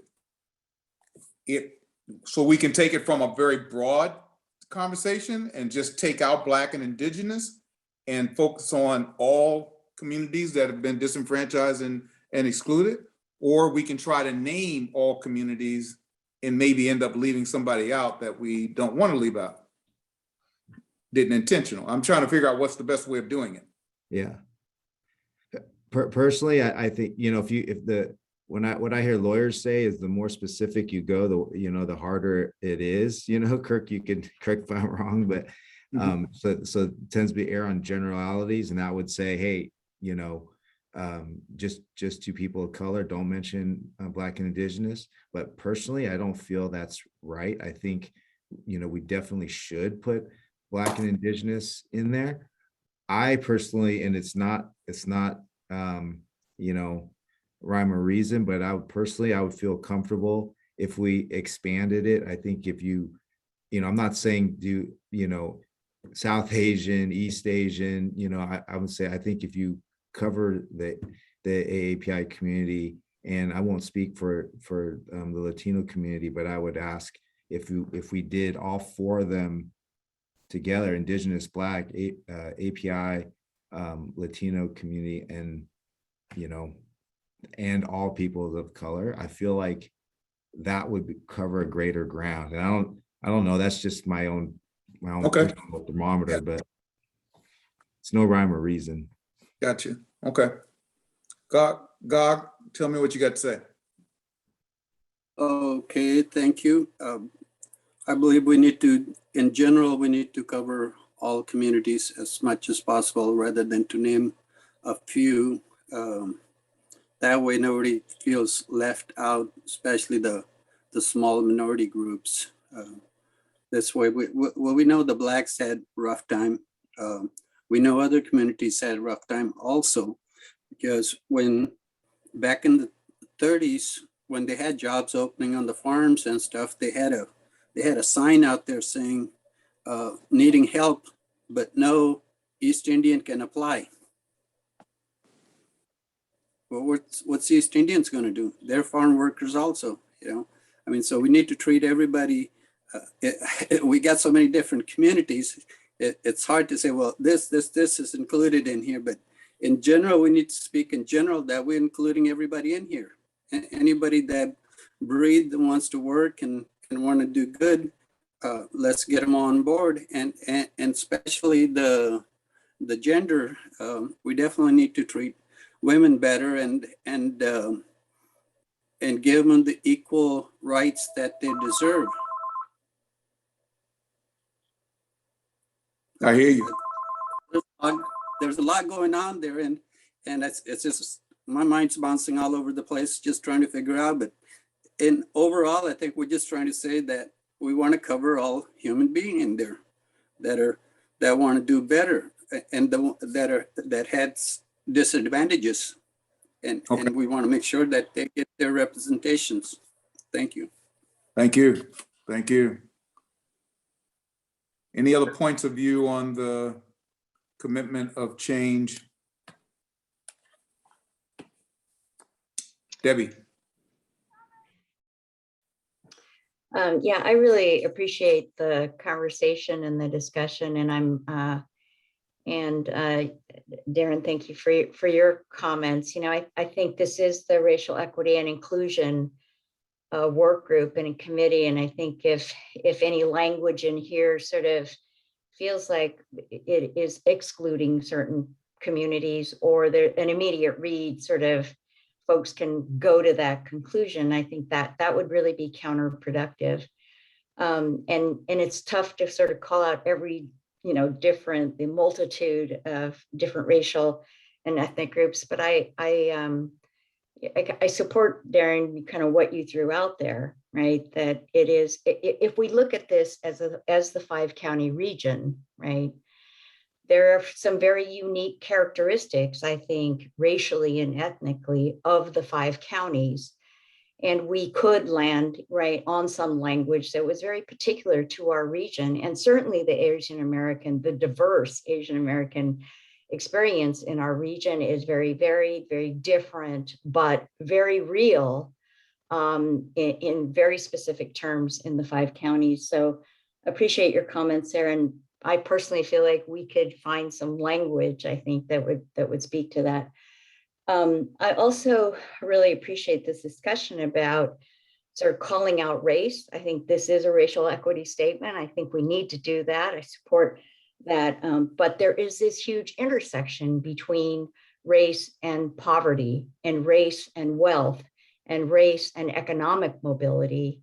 And there may be, somebody called out as part of the kind of the action part of this, the act, a couple of sentences, what SACOG will continue to do. And there may be ways to contextualize that particular statement that says that, the last part of that says, consider how our decision-making process address historic inequities in transportation and housing, all which profoundly contribute to economic mobility in the areas of education, employment, economic opportunity. And so maybe there's opportunities in the statement to sort of really link back to why, for our region, this kind of statement, this kind of action, it very specifically can address what staff called out in the first statement of sentence of this statement, to advance racial equity in order to build a thriving economy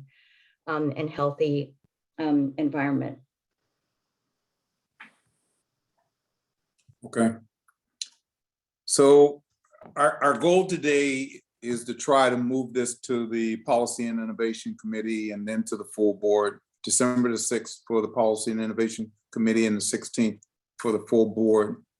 And what I don't want to do is lose my quorum in order to be able to do that, to move this forward.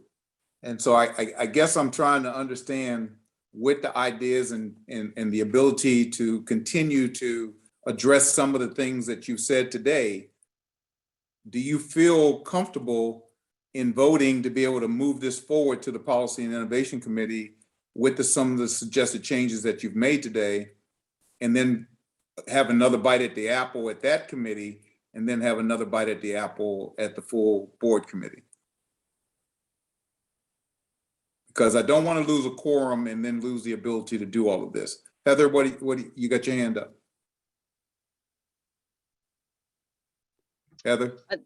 I have poor reception, so if you can't hear me, I'll jump off. But I was kind of back a few minutes ago where I was saying, yeah, include it for all. I wouldn't make it too general because then it dilutes what we're trying to do. So I would include all of the groups.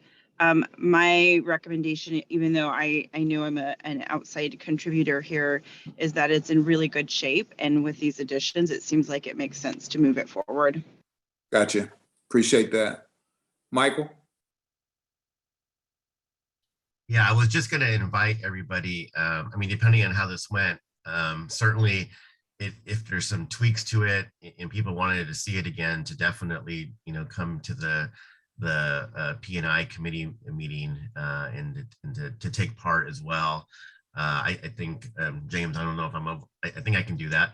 But, and have everybody have a chance to speak again, because I also think it would be good for the P&I committee members to hear from this group as well, especially our outside partners and their reflections on the language, as we move forward. Because I hate to be it where we make changes here or whatever those might look like as it goes forward, and then there's not that. I mean, there would be a chance, but I wanted to make that chance more visible as well.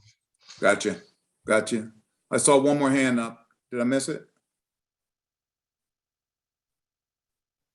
Okay. Chair Jennings, I think I saw Director Middleton's hand up. Okay. So it's already been said, that's why I put my hand down. But just to reiterate, I think that by expanding, the definition of the groups that we're looking at is important. By removing any one group or removing names, it takes away and makes it much too general.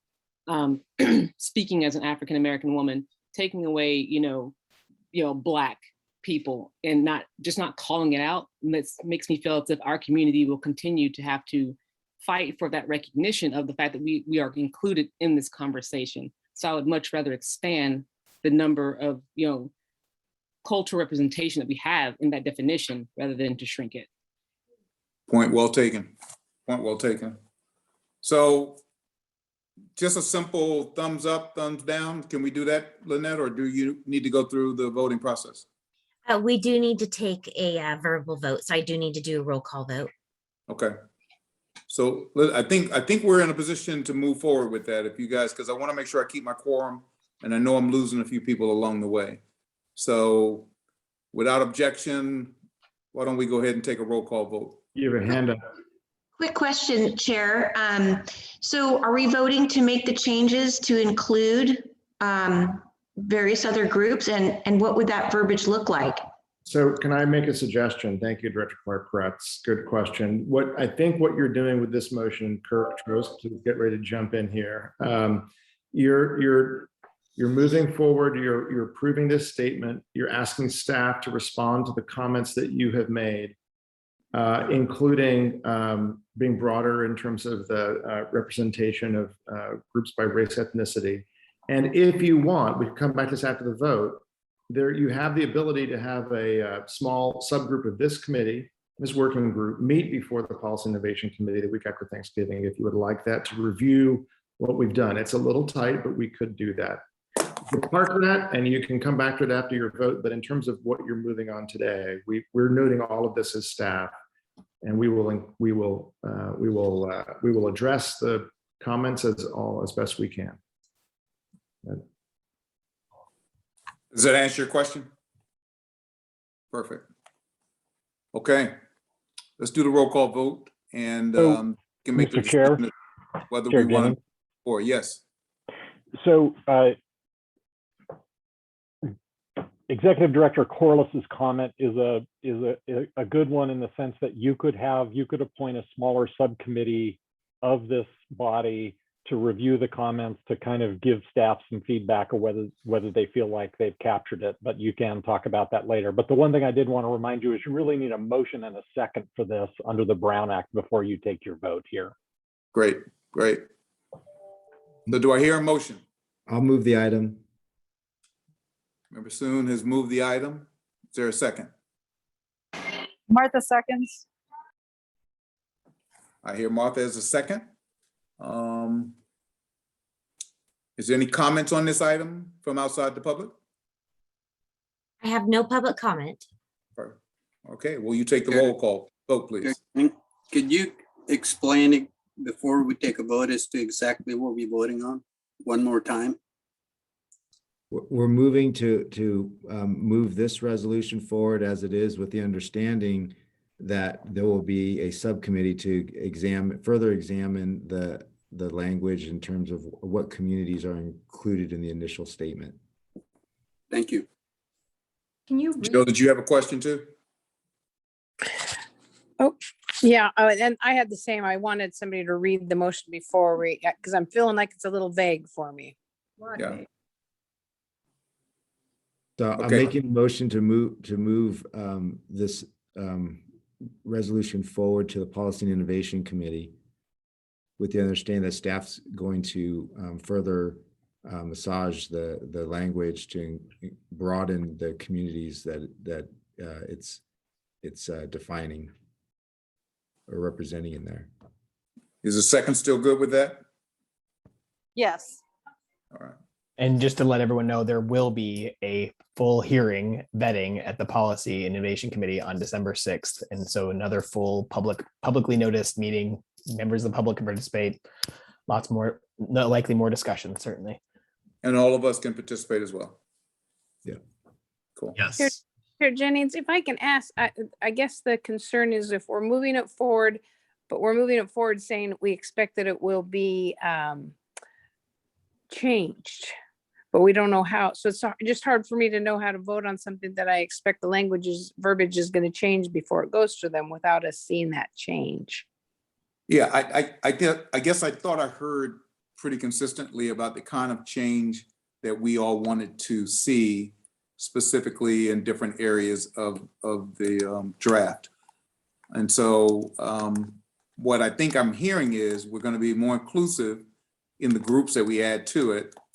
And then we will have the opportunity to relook at it and also to make additional statements at the meeting on the 6th at the Policy and Innovation Committee. Does that better answer your question? I'm working on it. I think, yes, could the motion just say that specifically, to say, knowing that it will be amended to be more inclusive in the groups instead of just that they're going to work on it. Okay. Well, I wouldn't want to vote on anything unless I'd seen all the language. I have to say, this all makes me very uncomfortable. Well, we are talking about voting to move it forward to the Policy and Innovation Committee and having the opportunity to then see it there. Yeah. Or we can have a meeting before the Policy and Innovation Committee if you'd like. This group can meet again and look at it, but we regardless would still be moving it forward to that committee with the changes that we've talked about.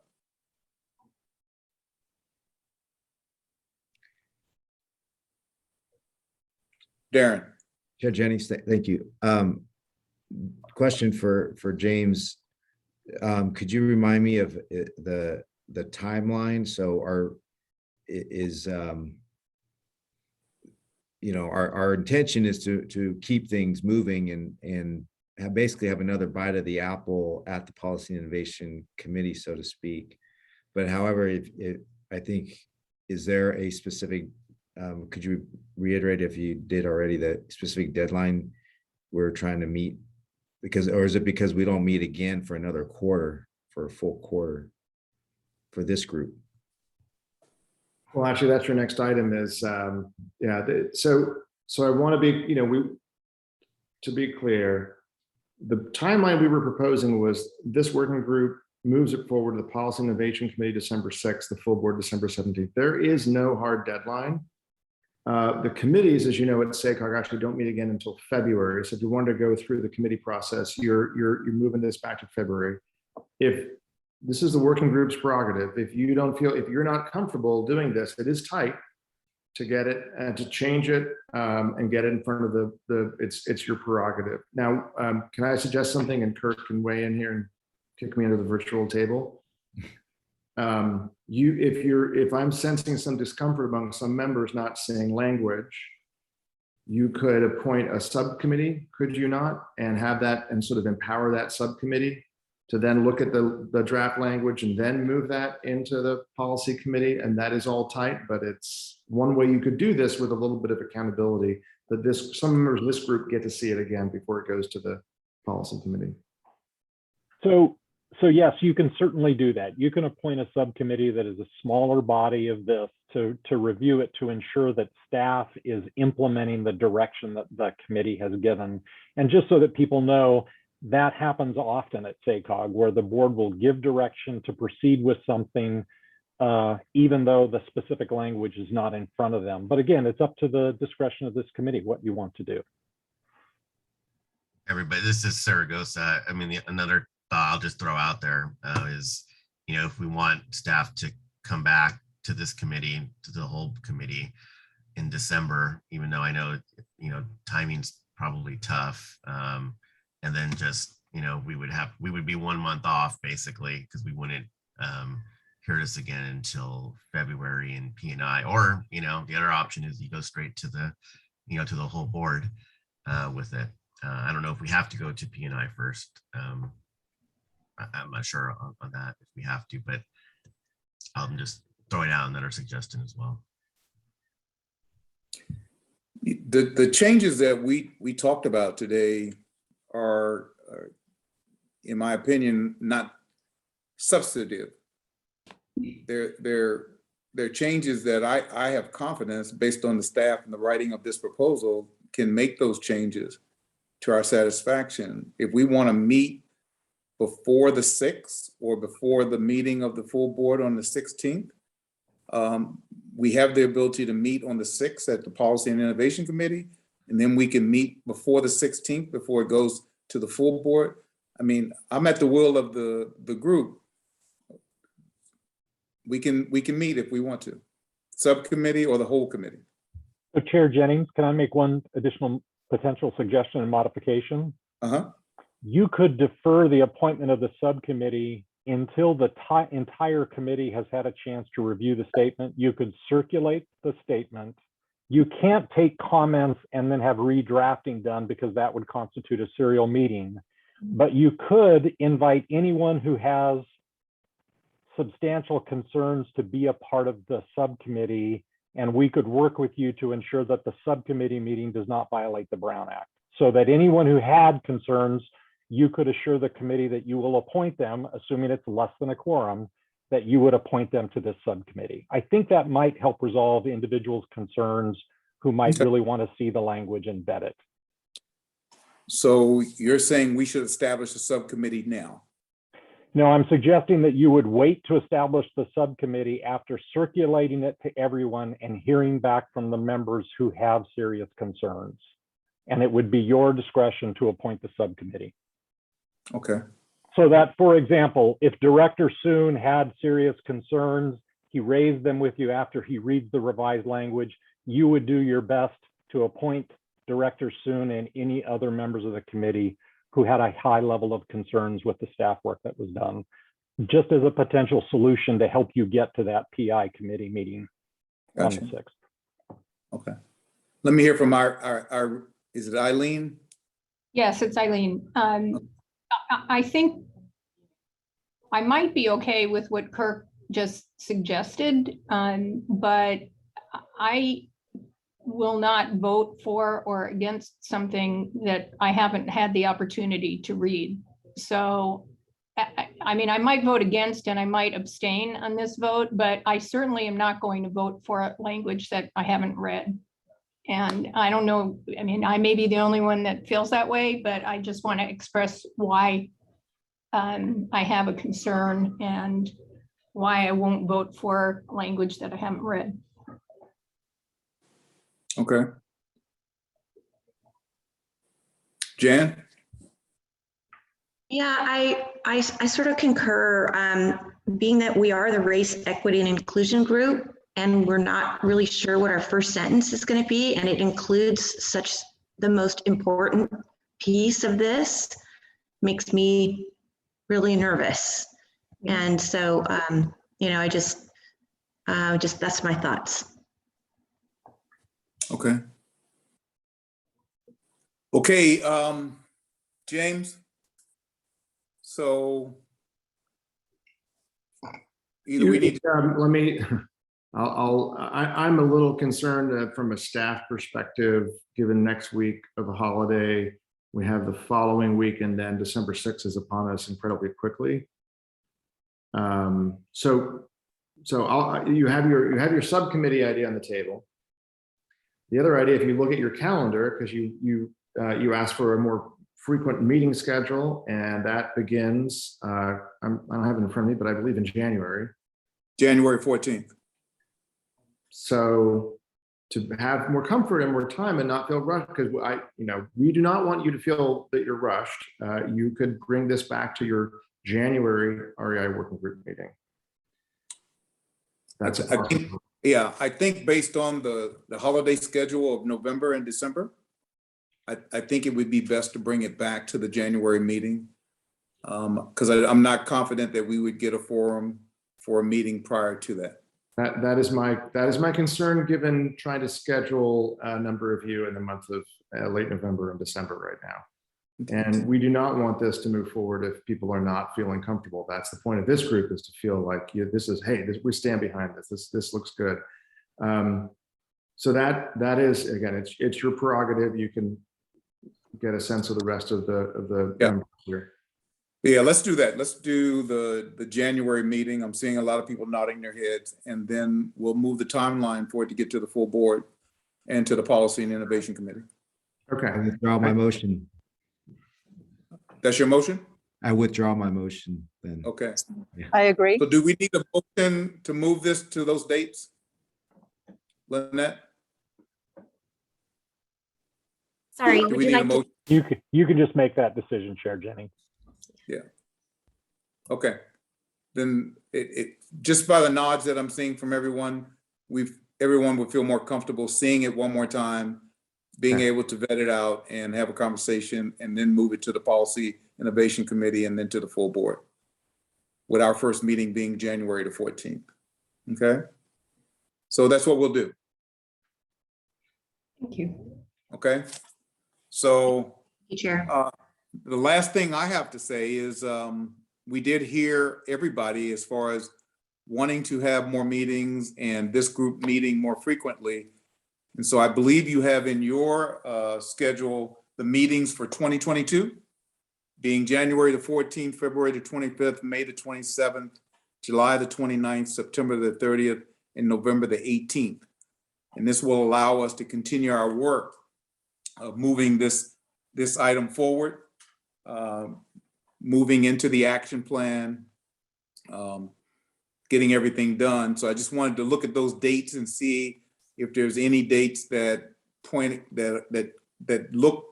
don't look like they would work for the majority of the members.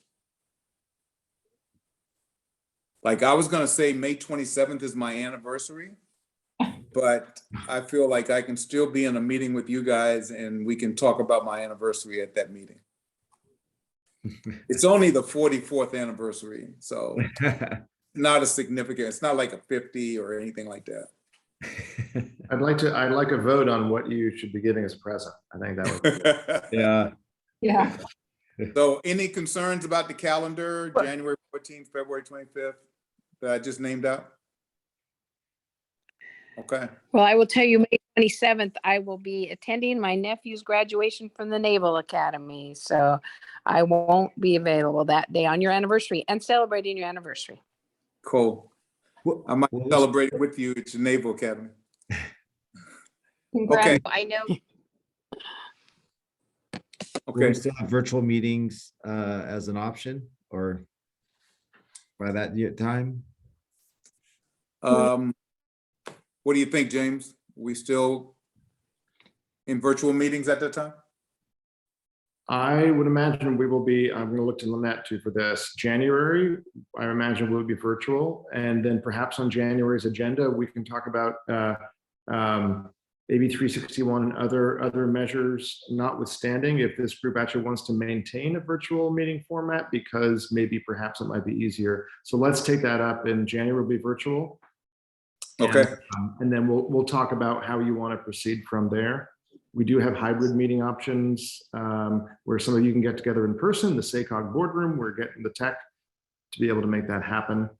But I'm worried with this group and the busy people on it, it'll be hard to get you actually in person that frequently in 2022, because I know already you're busy. Perfect. Perfect.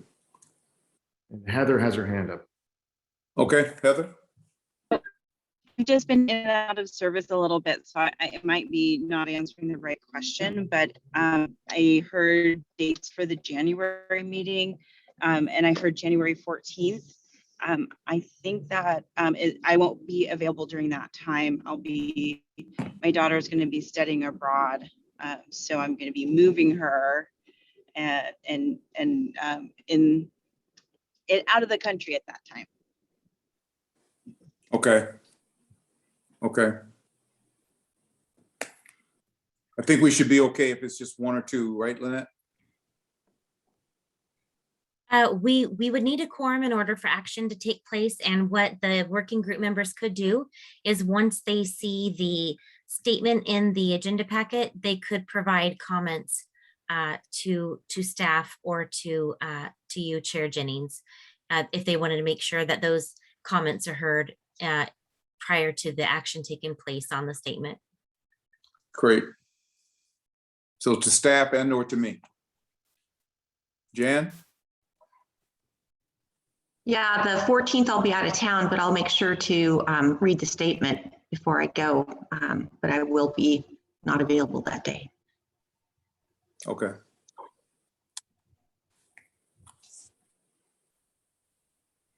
How close is that day to Martin Luther King's, Martin Luther King? I didn't look at that.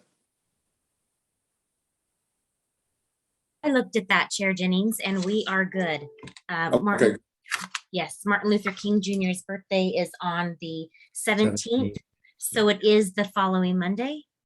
Perfect. Perfect. Great. Okay, if there is no other business before this committee, no more questions, no more comments, no public comments as well, Lynette? No public comment. This meeting is hereby adjourned. And I want to thank everybody for participating. You did 2 hours and 5 minutes.